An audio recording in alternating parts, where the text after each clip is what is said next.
নমস্কার বন্ধুরা, Bengali classes YouTube চ্যানেলে আপনাদের সকলকে স্বাগত। এখন আমরা আলোচনা করব কারকের যে পর্ব অনুযায়ী আমরা যে ক্লাসগুলো করছিলাম। এখন আমরা কারকের একটা গুরুত্বপূর্ণ শ্রেণী বিভাগ করণ কারক সম্পর্কে আলোচনা করব। তো আজকের আলোচনার বিষয় হলো করণ কারকের প্রকারভেদ, অর্থাৎ করণ কারককে কতগুলো ভাগে ভাগ করা হয় এবং সেই ভাগগুলোকে বিস্তারিতভাবে আমরা জানব। তো করণ কারকের প্রকারভেদ সম্পর্কে জানবার আগে আমাদের যেটা সব থেকে বেশি আগে জানতে হবে সেটা হলো যে করণ কারক কাকে বলে। সাধারণত কর্তা যে ক্রিয়া করে সেই ক্রিয়াটা যার সাহায্যে সম্পাদন করে, কর্তা যার সাহায্যে কোনো ক্রিয়া সম্পাদন করে তাকে বলে করণ কারক, অর্থাৎ কর্তা যার সাহায্যে কোনো ক্রিয়া সম্পাদন করে তাকে বলে করণ কারক। এবার কি করে বুঝবো আমরা এটা করণ কারক? এক্সাম্পল,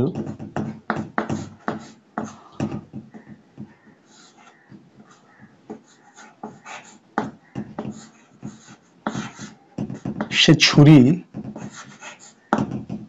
দিয়ে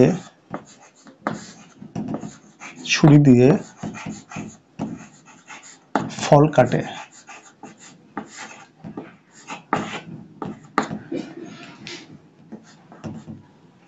উপরিউক্ত উদাহরণটা যদি আমরা ভালো করে পর্যবেক্ষণ করে দেখি তাহলে দেখব যে সেখানে কি লেখা রয়েছে। সেখানে লেখা রয়েছে যে সে ছুরি দিয়ে ফল কাটে। এখানে হচ্ছে ক্রিয়া হচ্ছে ফল কাটে, কাটা। তো এখানে সে কাটে, এখানে কর্তা হচ্ছে সে, অর্থাৎ ফল কাটার কাজটা কে করছে? কি কাটে? ফল কাটে। তাহলে সে যদি কর্তা হয় আর কাটা যদি ক্রিয়া হয়, তাহলে কর্তা যার সাহায্যে কোনো ক্রিয়া সম্পাদন করে। এখন ফল কাটার যে কাজটা, কি কাটছে না ফল কাটছে, ফল কাটার কাজটা কে করছে? কর্তা করছে। এখানে প্রথমেই আমরা সংজ্ঞার দিকে যদি তাকিয়ে দেখি তাহলে দেখবো আমরা যে কি লেখা রয়েছে যে কর্তা যার সাহায্যে কোনো ক্রিয়া সম্পাদন করে তাকে বলে করণ কারক। কি বলছে? কর্তা যার সাহায্যে কোনো ক্রিয়া সম্পাদন করে তাকে বলে করণ কারক। তো আমরা ভালোভাবে যদি আমরা এই উদাহরণটাকে পর্যবেক্ষণ করে দেখি তাহলে দেখব যেখানে সে ছুরি দিয়ে ফল কাটে, এখানে কর্তাকে, এখানে কর্তা হচ্ছে সে, কর্তা সে, ক্রিয়া কোনটা? কাটা। কি কাটা হচ্ছে না ফল কাটা হচ্ছে, ফলটাকে কাটা হচ্ছে। এই ফল কাটার যে কাজটা হচ্ছে, যে ক্রিয়াটা হচ্ছে, এই ক্রিয়া সম্পন্ন হচ্ছে কর্তা কার সাহায্যে সম্পন্ন করছে? ছুরির সাহায্যে। যদি ছুরির সাহায্য যদি না নেয় কর্তা তাহলে এই ক্রিয়া সম্পন্ন হবে না। তাহলে এটা হচ্ছে এই ছুরি দিয়ে যেহেতু ফল কাটছে তাই কর্তা যার সাহায্যে কোনো ক্রিয়া, তাহলে এখানে ছুরির সাহায্যে ফল কাটার ক্রিয়া সম্পন্ন হচ্ছে, তাই এটা হচ্ছে করণ কারক। করণ কারক অনুসর্গ এখানে কি আছে? দিয়ে হচ্ছে অনুসর্গ। তো এখন করণ কারকের চিহ্নিত করবার বিষয় এখানে আলোচ্য নয়। এখানে আলোচ্য হচ্ছে যে করণ কারক এবারে কতগুলো শ্রেণীবিভাগ করা হয়, শ্রেণীবিভাগগুলো আমরা এখানে আলোচনা করব। করণ কারককে যদি আমরা প্রকারভেদ শ্রেণীবিভাগ করি তাহলে দেখবো আমরা সেগুলো কি কি আছে। এখানে রয়েছে যন্ত্রাত্মককরণ, উপায়াত্মককরণ, সমধাতুজকরণ, লক্ষণাত্মককরণ, কালজ্ঞাপককরণ, হেতুময় কারণ আর করণের বিবসা। মূলত 7টি প্রধান ভাগে ভাগ করা হয় করণ কারককে। তো আমরা চলে যাব করণ কারকের আলোচনার। করণ কারকের প্রথম প্রকারভেদ যেটা রয়েছে সেটা হচ্ছে যন্ত্রাত্মককরণ। প্রথম প্রকার হচ্ছে যন্ত্রাত্মককরণ। সেখানে কি বলছে না যে ক্রিয়া সম্পাদনের ক্ষেত্রে, অর্থাৎ ক্রিয়া সম্পন্ন করার ক্ষেত্রে ইন্দ্রিয়গ্রাহ্য উপকরণকে যন্ত্রাত্মককরণ বলে। ক্রিয়া সম্পাদনের ক্ষেত্রে ইন্দ্রিয়গ্রাহ্য উপকরণকে যন্ত্রাত্মককরণ বলে। এই ক্রিয়া সম্পাদন মানে হচ্ছে ক্রিয়াটাকে শেষ করা, কোনো একটা কাজটাকে সম্পন্ন মানে শেষ করা। তো কোনো একটা কাজ শেষ করবার ক্ষেত্রে ইন্দ্রিয়গ্রাহ্য উপকরণ বলছে। ইন্দ্রিয়গ্রাহ্য কোনগুলো? মূলত ইন্দ্রিয় হচ্ছে আমাদের 14টা। তার মধ্যে রয়েছে কতগুলো ভাগ। একটা হচ্ছে কর্মেন্দ্রিয়, একটা হচ্ছে জ্ঞানেন্দ্রিয়, আর একটা হচ্ছে অন্তরিন্দ্রিয়। কর্ম ইন্দ্রিয়ের মধ্যে 5টা ভাগ পড়ছে: বাক, পানি, পাত, পায়ু, অস্থি। আর জ্ঞানেন্দ্রিয়ের মধ্যে পড়ছে চক্ষু, কর্ণ, জিহ্বা, নাসিকা, ত্বক, অর্থাৎ চোখ, কান, জিভ, নাক আর ত্বক। আর অন্তর ইন্দ্রিয় মানে অন্তরের ভিতরে যে ইন্দ্রিয় সেটাকে বলছে, সেটা হচ্ছে মন, বুদ্ধি, অহংকার আর চিত্ত। এই মোট হচ্ছে 14টা হচ্ছে ইন্দ্রিয়। তো এখানে বলছে ইন্দ্রিয়গ্রাহ্য উপকরণ মানে হচ্ছে যে ইন্দ্রিয় দ্বারা অনুভব করা যায়, ইন্দ্রিয় মানে এই যে ইন্দ্রিয়গুলো বলা হলো, এই ইন্দ্রিয়ের দ্বারা অনুভব করা যায়, যেটা অনুভবের মাধ্যমে যে ক্রিয়া সম্পন্ন হয়, সেটাকে বলছে যন্ত্রাত্মকরণ। অর্থাৎ যদি কোনো যন্ত্র সেটা ইন্দ্রিয়ের সাহায্যে কর্তা যদি সেই ক্রিয়া সম্পন্ন করে, তাকে বলছে যন্ত্রাত্মকরণ। তো এখানে হচ্ছে যদি আমরা ভালো করে দেখি একটা উদাহরণের মাধ্যমে,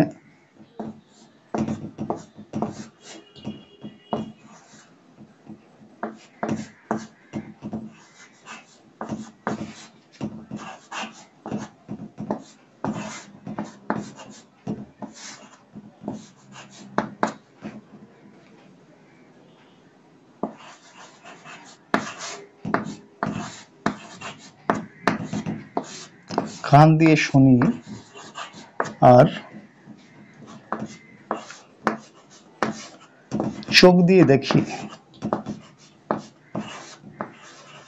কান দিয়ে শুনি চোখ দিয়ে দেখি, যদি আমরা ভালো করে উদাহরণটাকে দেখি তাহলে দেখবো আমরা যে এখানে যে কান দিয়ে শোনা, এখানে শোনার যে কাজটা সম্পন্ন হচ্ছে কানের সাহায্যে, আর দেখার কাজটা সম্পন্ন হচ্ছে চোখের সাহায্যে, এবং দুটি হচ্ছে ইন্দ্রিয় গ্রাহ্য উপকরণ, অর্থাৎ ইন্দ্রিয়ের দ্বারা সেটাকে অনুভব করা যাচ্ছে। আগেই বললাম যে ইন্দ্রিয় মূলত 14টা, কর্মেন্দ্রিয়, জ্ঞানেন্দ্রিয় আর অন্তরিন্দ্রিয়। সেগুলোর মধ্যে কোনো না কোনো ক্ষেত্রে যদি সরাসরি তার স্পর্শ বা তার প্রভাবের মধ্য দিয়ে যদি কোনো কাজ সম্পন্ন হয়, তাহলে সেটা হচ্ছে ইন্দ্রিয় কার্য উপকরণ। অর্থাৎ ক্রিয়া সম্পাদনের ক্ষেত্রে মানে হচ্ছে ক্রিয়া শেষ করার ক্ষেত্রে ইন্দ্রিয় কার্য মানে ইন্দ্রিয়ের দ্বারা অনুভব করা যাবে এবং ইন্দ্রিয় সরাসরি ভূমিকা থাকবে সেখানে, সেই উপকরণকে যন্ত্রাত্মকরণ বলছে। তো এখানে কান দিয়ে শোনা চোখ দিয়ে দেখা যদি বলি আমরা, সেটাকে দেখবো যে এটা কান দিয়ে শোনা চোখ দিয়ে দেখা, এটা সবই হচ্ছে ইন্দ্রিয়ের দ্বারা অনুভব করা হচ্ছে। 2 নম্বর হচ্ছে যদি আরেকটা উদাহরণ দিই, সে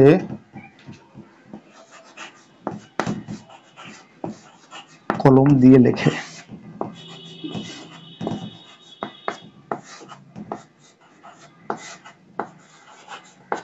তো এখানে যেটা আছে, এই কলমের সাহায্যে সে লিখছে, লেখার কাজটা করছে, এই কলম ইন্দ্রিয়গ্রাহ্য উপকরণ, কেননা কলমটা ধরতে গেলে হাতের সাহায্যের প্রয়োজন হয়, হাত একটা ইন্দ্রিয়ের মধ্যে পড়ছে, চক্ষু কর্ণ জিহ্বা নাসিকা ত্বক ছাড়া অন্যান্য যে ইন্দ্রিয় রয়েছে সেগুলোর মধ্যে পড়ছে, তাহলে সেই ক্ষেত্রে এটা হচ্ছে ইন্দ্রিয়গ্রাহ্য উপকরণ। সুতরাং হচ্ছে এই যে করণ কারকটা হবে, এটা হচ্ছে যন্ত্রাত্মকরণ। যন্ত্রাত্মকরণ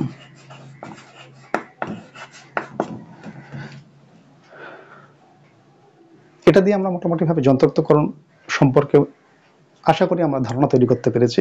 এবার আমরা পরবর্তী যে শ্রেণী বিভাগ রয়েছে সেটার দিকে চলে যাব, সেটা হচ্ছে উপায়াত্তকরণ। এখানে কিন্তু বলছে যে ক্রিয়া সম্পাদনের উপকরণটি ইন্দ্রিয়গ্রাহ্য না হলে তাকে উপায়াত্তকরণ বলে না। এই ইন্দ্রিয়গ্রাহ্য মানে যেমন বলুন চক্ষু কর্ণ জিহ্বা নাসিকা ত্বক বা অন্যান্য যেসব ইন্দ্রিয় রয়েছে সেগুলোর মাধ্যমে অনুভব করা যায়, এবং অনুভবের মধ্যে দিয়ে যে কাজ সম্পন্ন হয় সেটা তো যন্ত্রাত্মকরণ। এখানে যেটা বলছি আমরা, এখানে হচ্ছে উপায়াত্তকরণ যেটা বলছি আমরা, এটা হচ্ছে এরকম কোনো ইন্দ্রিয়গ্রাহ্য কোনো বস্তু ইন্দ্রিয়গ্রাহ্যের অনুভব করা যাবে, সেটা কিন্তু এখানে অনুভব করা যাবে না, সেটাকে দেখা যাবে না। ইন্দ্রিয়গ্রাহ্যের মানে ইন্দ্রিয়ের সরাসরি প্রভাব রয়েছে এমন কোনো কিছুই দেখা যায় না। সেটা যদি আমরা কি করে বুঝবো, একটা উদাহরণ যদি দুটো উদাহরণ দিই আমরা তাহলে বুঝতে পেরে যাব।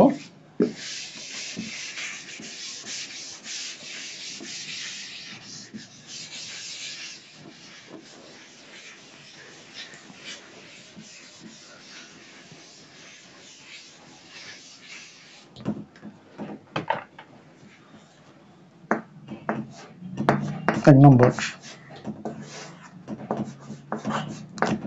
সে দুঃখে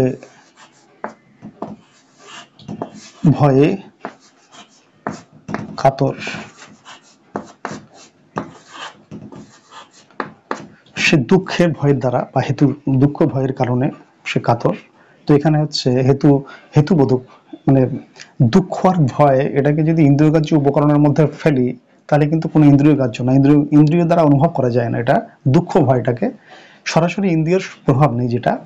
তো এখানে বলছে যে ক্রিয়া সম্পাদনের ক্ষেত্রে ক্রিয়া সম্পাদনের উপকরণটি ইন্দ্রিয়গ্রাহ্য না হলে, অর্থাৎ ইন্দ্রিয় যেগুলো বললাম যে 14টা ইন্দ্রিয় রয়েছে সেগুলোর যদি সরাসরি প্রভাব না থাকে, ইন্দ্রিয়গ্রাহ্য উপকরণ যদি না হয়, এই দুঃখ ভয়টা ইন্দ্রিয়গ্রাহ্য নয়, অর্থাৎ চক্ষু কর্ণ জিহ্বা নাসিকা ত্বক বা অন্যান্য যেসব ইন্দ্রিয়ের কথা বলা হলো তার দ্বারা প্রভাবিত নয়, বা তার দ্বারা এই ক্রিয়াটা সম্পন্ন হচ্ছে না তার প্রত্যক্ষ প্রভাবে। দুঃখ ভয়ের দ্বারা কাতর, সে এই ক্ষেত্রে যেটা ইন্দ্রিয়গ্রাহ্য উপকরণকে আমরা অনুভব করতে পারছি না এখানে সরাসরি হোক বা অপ্রত্যক্ষ ভাবেই হোক দেখতে পাচ্ছি না, তাহলে সেক্ষেত্রে এগুলো হয়ে যাচ্ছে দুঃখ ভয়ে। এই এটা হচ্ছে উপায়াত্মকরণ, অর্থাৎ ক্রিয়া সম্পাদনের উপকরণটি ইন্দ্রিয়গ্রাহ্য। ইন্দ্রিয়গ্রাহ্য যেগুলো বললাম এগুলো ইন্দ্রিয়গ্রাহ্য। ছুরি দিয়ে ফল কাটতে গেলে হাতের সাহায্যের প্রয়োজন হয়, আর চোখ দিয়ে দেখতে গেলে চক্ষুর সাহায্যের প্রয়োজন হয়, কান দিয়ে শোনার জন্য কানের সাহায্যের প্রয়োজন হয়, তাহলে সেগুলো যন্ত্রত্বকরণ বলা হতো। এটা হচ্ছে উপায়াত্মকরণ। এটা হচ্ছে উপায়াত্মকরণ। উপায়াত্মকরণ। একই রকম ভাবে যদি আরেকটা উদাহরণ আমরা দিই,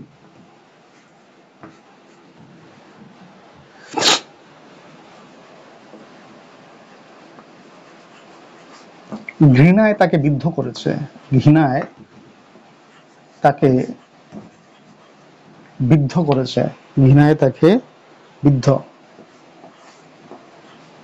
বিদ্ধ মানে বেঁধা, বিদ্ধ করেছে। ঘৃণার দ্বারা তাকে বিদ্ধ করা হয়েছে, ঘৃণার মাধ্যমে। এটাও ইন্দ্রিয়গ্রাহ্য উপকরণের দ্বারা অনুভব। ইন্দ্রিয়গ্রাহ্য উপকরণের প্রভাব নেই বলে এটাকে বলা হচ্ছে উপায়াত্মকরণ। উপায়াত্মকরণ।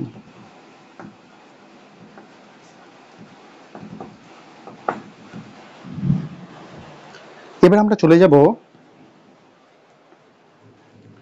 পরবর্তী শ্রেণীবিভাগটা রয়েছে, সেই শ্রেণীবিভাগে আমরা চলে যাব। যে পরবর্তী শ্রেণীবিভাগটা কি রয়েছে এখানে, যে সমধাতুজকরণ। এর আগে আমরা সমধাতুজ কর্তা দেখেছি, সমধাতুজ কর্ম দেখেছি, এখন দেখছি সমধাতুজকরণ। অর্থাৎ কোন ক্রিয়া বা ক্রিয়াজাত বিশেষণ, কোন ক্রিয়া বা ক্রিয়াজাত বিশেষণ যদি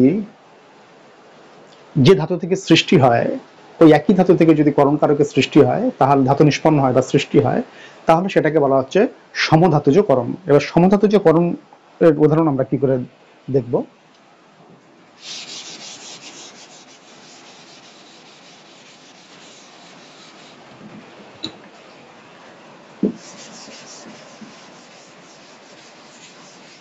সমধাতুজকরণ।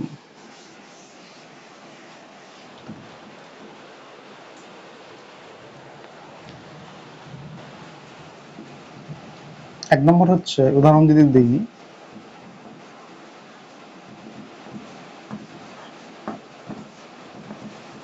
মায়ার বাঁধনে বেঁধেছ, বেঁধেছ।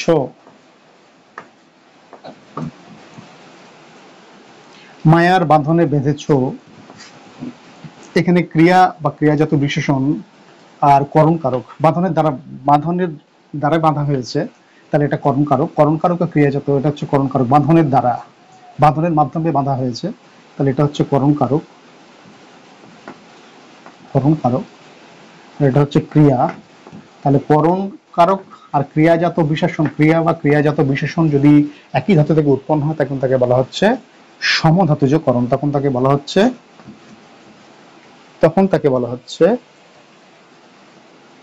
সমধাতুজকরণ। সমধাতুজকরণ। একটা উদাহরণ আমরা দিই,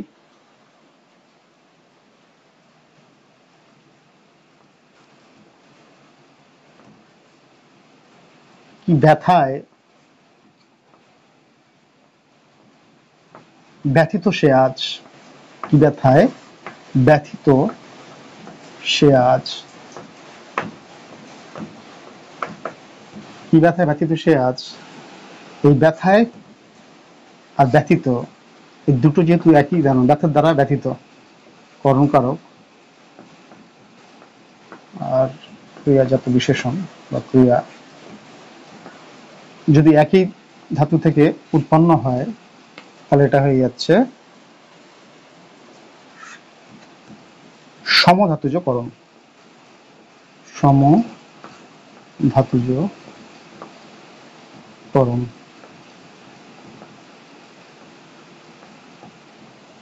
তাহলে প্রথম যে তিনটি শ্রেণী বিভাগ আমরা এখানে দেখলাম, কি দেখলাম না, একটা হচ্ছে যন্ত্রাত্মকরণ, একটা হচ্ছে উপায়াত্তকরণ, একটা হচ্ছে সমধাতুজকরণ।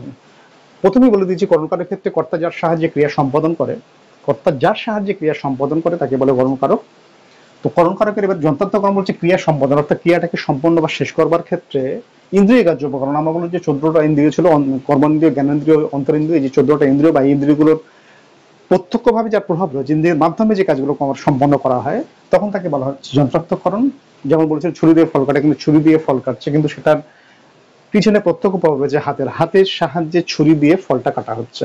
একই রকম ভাবে পরবর্তী যে উদাহরণ আছে শ্রেণী বিভাগে রয়েছে উপায়াত্তকরণ, হচ্ছে ক্রিয়া সম্পাদনের এই উপকরণটির ক্ষেত্রে এখানে কিন্তু ইন্দ্রিয় গ্রাহ্য উপকরণের ইন্দ্রিয় গ্রাহ্য কোনো গ্রাহ্য হয় না উপকরণটির, সেই কারণে এখানে বলা হচ্ছে উপায়াত্তকরণ। এখানে কি হচ্ছে, ঘৃণা বা শ্রদ্ধা বা ভক্তির দ্বারা যেগুলো হচ্ছে, যেগুলো ইন্দ্রিয় গ্রাহ্যের প্রভাব কোনোভাবেই নেই, সেই জন্য এটাকে বলা হচ্ছে উপায়াত্তকরণ। আর সমধাতুজকরণ হচ্ছে কোনো ক্রিয়া বা ক্রিয়াজাত বিশেষণ যে ধাতু থেকে উৎপন্ন হয় তাকে বলা হচ্ছে সমধাতুজকরণ। এবার আমরা আলোচনা করব পরবর্তী শ্রেণী বিভাগ। পরবর্তী শ্রেণী বিভাগ কি রয়েছে, চতুর্থ শ্রেণী বিভাগ যেটা রয়েছে সেটা হচ্ছে এখানে রয়েছে কালাত্মকরণ, অর্থাৎ কর্তার ক্রিয়া সম্পাদনের উপায়টি যদি কাল বা সময় বোঝায়, যখন একটা নির্দিষ্ট কাল বা সময় যদি বোঝায়, তখন তাকে বলা হচ্ছে কালাত্মকরণ। তো এই যে সংজ্ঞাটা, কর্তার ক্রিয়া সম্পাদনের উপায়টি কাল বা সময় যদি বোঝায়, তাকে আমরা কি বলবো, কালাত্মকরণ। একটা উদাহরণ দিয়ে আমরা দেখি।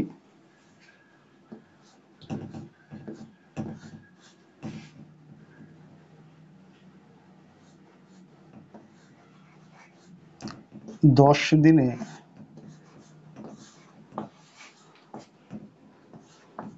সব পরীক্ষা শেষ হয়ে গেল।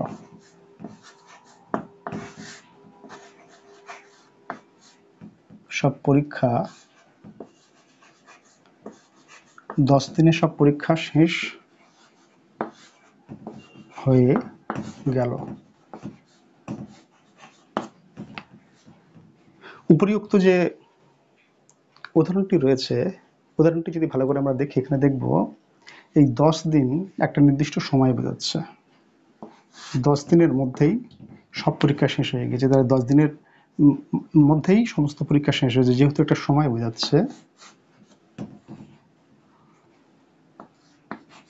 10 দিনের দ্বারা এই সময় যেহেতু বোঝাচ্ছে,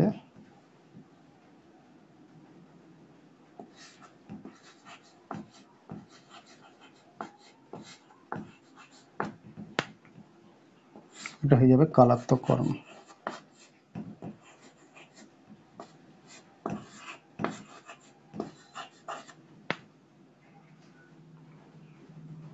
কালাত্মকরণ।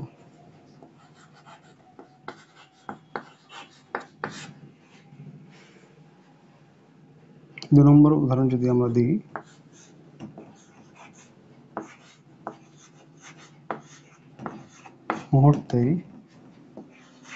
মুহূর্তে ভয়ঙ্কর দুর্ঘটনা ঘটে গেল।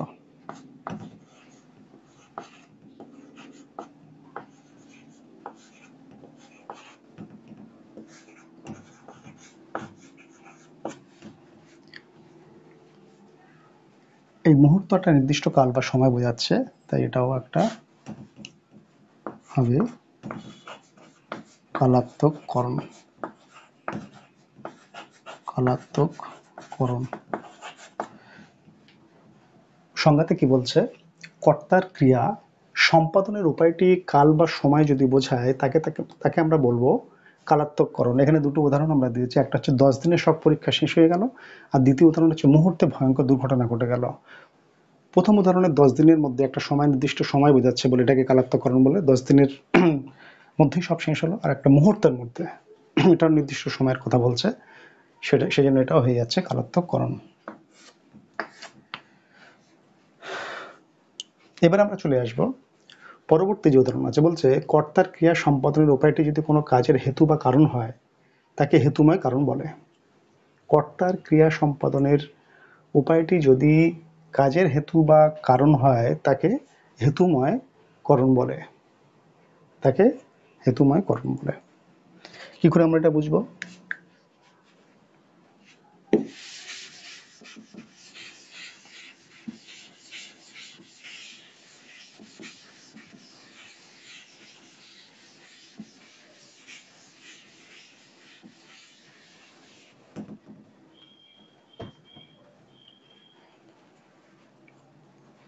এক নম্বর উদাহরণ যদি দিই, আমরা দেখি, ভালো করে দেখি, তাহলে দেখব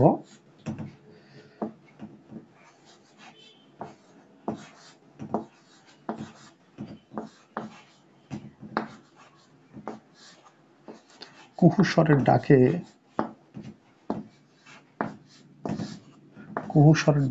কোকিলকে চেনা যায়।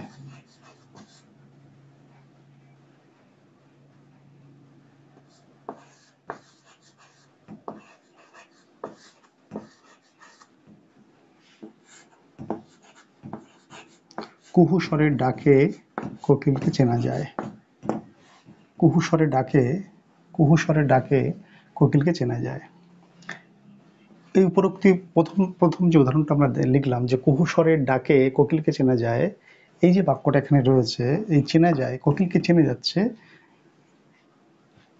কি কারণে, কি হেতু বা কি কারণের জন্য কোকিলকে চেনা যাচ্ছে? এই কুহু স্বরের ডাকের জন্য। তাহলে এই কুহু স্বরের ডাকের জন্য, কুহু স্বরের হেতু যেহেতু চেনা যাচ্ছে, তাই এটাকে বলা হচ্ছে হেতুময় কারণ। হেতুময় করণ। আরেকটা উদাহরণ যদি আমরা দিই,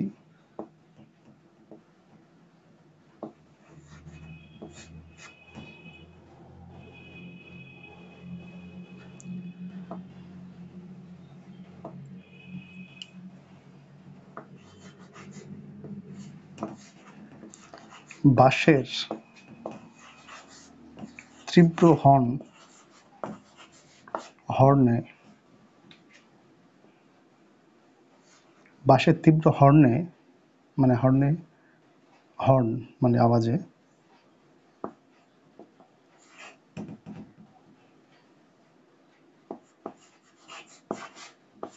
ঘুম ভেঙে গেল।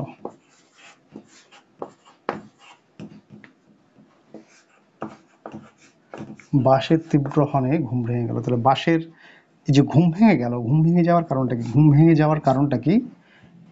দ্বিতীয় যে উদাহরণটা রয়েছে, যদি আমরা ভালো করে দেখি, তাহলে দেখবো যে দ্বিতীয় যে উদাহরণটা রয়েছে, বাঁশের তীব্র হর্নে ঘুম ভেঙে গেল। তো এখানে এই যে বাক্যটা রয়েছে, এই বাক্যের মধ্যে যে ঘুম ভেঙে যাওয়ার কারণ যদি আমরা ভালো করে লক্ষ্য করি, তাহলে কি কারণে ভেঙে গেল? তার তীব্র হর্ন, বাঁশের তীব্র যে হর্ন, এই তীব্র হর্ন মানে আওয়াজ, তীব্র আওয়াজে ঘুমটা ভেঙে গিয়েছে। তাহলে ঘুম ভেঙে যাওয়ার হেতু বা কারণ হচ্ছে তীব্র হর্ন, সেই কারণে এটা হচ্ছে হেতুময় করণ। এটা হচ্ছে হেতুময়, অর্থাৎ যে ক্রিয়া সম্পাদনের ক্ষেত্রে কোনো হেতু বা কারণ বোঝাবে। ক্রিয়ার সম্পাদনের ক্ষেত্রে কাজটির যে উপায়টি, ক্রিয়া সম্পাদনের উপায়টি যদি কাজের হেতু বা কারণ বোঝায়, তাহলে সেটা হইবে হেতুময় করণ।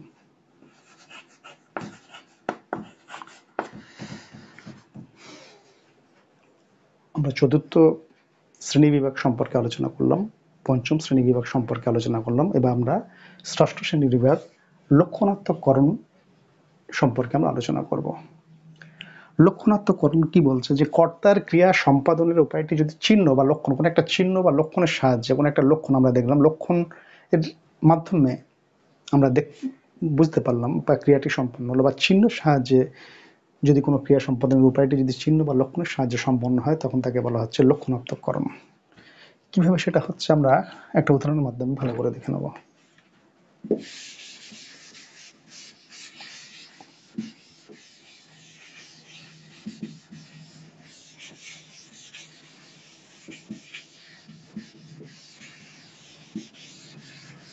কি বলছে?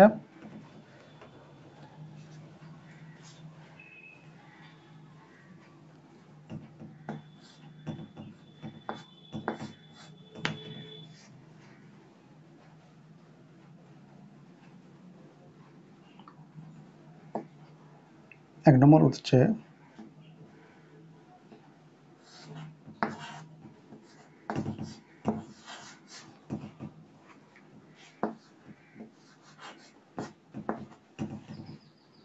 পৈতায় বামুন চেনা যায়। পৈতায় বামুন চেনা যায়।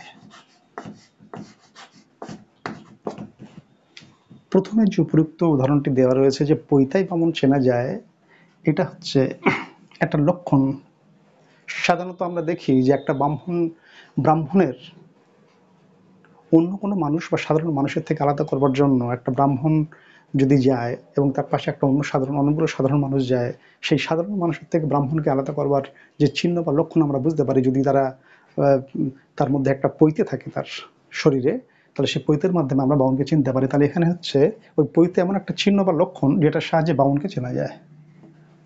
আর যেহেতু এটা চিহ্ন বা লক্ষণের সাহায্যে ক্রিয়া সম্পন্ন হচ্ছে, তাহলে ক্রিয়া সম্পাদনের ক্ষেত্রে চিহ্ন বা লক্ষণ বোঝায়। উপায়টি যদি চিহ্ন বা লক্ষণ বোঝায়, তখন তাকে বলা হচ্ছে লক্ষণাত্মককরণ। লক্ষণাত্মককরণ। লক্ষণাত্মককরণ। দ্বিতীয় যদি উদাহরণ আমরা দেখি, দ্বিতীয় উদাহরণ হচ্ছে শিকারী বিড়াল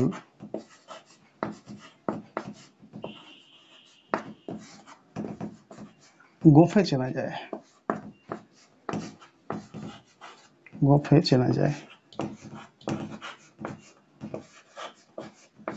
শিকারী বিড়াল গোফে চেনা যায়, এই যে বাক্যটি রয়েছে এখানে, একটা বাক্য দেওয়া হয়েছে শিকারী বিড়াল গোফে চেনা যায়। শিকারী যে বিড়ালটাকে যে শিকার করছে, বলছে শিকারী বিড়ালের লক্ষণ বা চিহ্ন আমরা কোন চিহ্নের মাধ্যমে চিনতে পারবো? তার যদি গোপ আমরা লক্ষ্য করি, সেই গোপের মাধ্যমে শিকারী বিড়ালটাকে চিনতে পারবো। তাহলে এই কারণে গোপটা হচ্ছে লক্ষণাত্মককরণ। লক্ষণাত্মককরণ।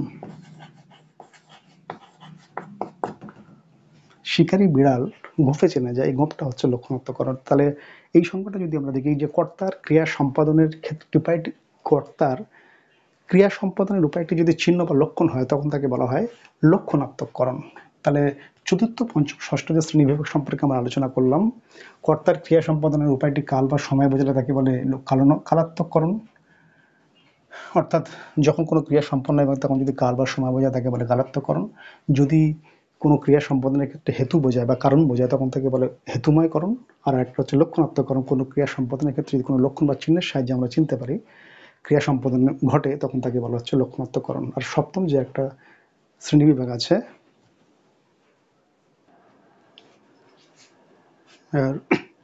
করণকারকের সপ্তম উদাহরণ যেটা রয়েছে সেটা হচ্ছে করণের বিপসা। অর্থাৎ বাক্যের করণটি যদি বারবার ব্যবহৃত হয়, অর্থাৎ একের অধিক ব্যবহৃত যদি হয়, বাক্যের যে করণকারক থাকে, করণটি যদি বারবার ব্যবহৃত হয়, অর্থাৎ একের অধিক ব্যবহৃত হয়, তখন তাকে বলা হচ্ছে করণের বিপসা। আমরা উদাহরণের সাহায্যে দেখি।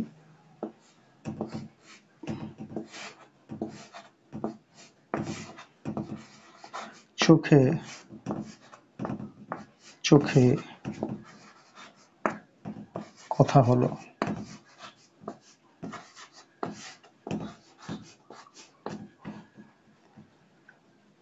এখানে কথা হওয়ার যে কাজটি সম্পূর্ণ হলো সেটা চোখে চোখের দ্বারা কথা হলো। দ্বারা দিয়ে কর্তৃক অনুসর্গযোগে হয় করণকারক। আর চোখের দ্বারা কথা হয়েছে, সেই জন্য করে এটা হচ্ছে করণকারক। এবার করণকারকটাকে দুবার ব্যবহার করা হয়েছে। যে বাক্যের করণটি যদি বারবার ব্যবহৃত হয়, তাহলে এর যে করণকারক আর এই যে করণ, দুটো যদি বারবার ব্যবহৃত হয়, তখন তাকে বলছে করণের বিপসা। করণের বিপসা। একইরকম ভাবে যদি দ্বিতীয় উদাহরণ আমরা দিই,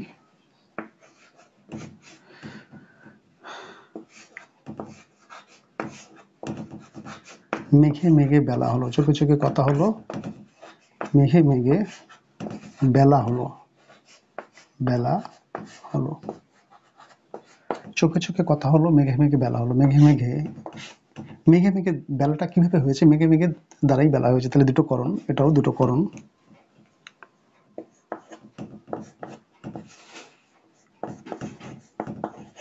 এটাও করণ। আর সংজ্ঞায় তো আগেই বলে দিয়েছে যে বাক্যের করণটি যদি বারবার ব্যবহার করা হয়, বাক্যের করণটি যদি বারবার ব্যবহার করা হয়, তখন সেটা হয়ে যায় এই করণের বিপসা। করণের।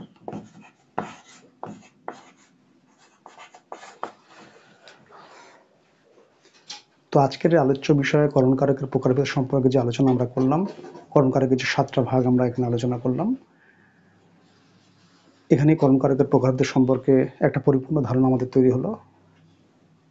এর কারক সম্পর্কিত পরবর্তী যে আলোচনা সেটা পরবর্তী পর্বে আমরা আলোচনা করব। এখনকার ভিডিও আমরা এখানে শেষ করছি।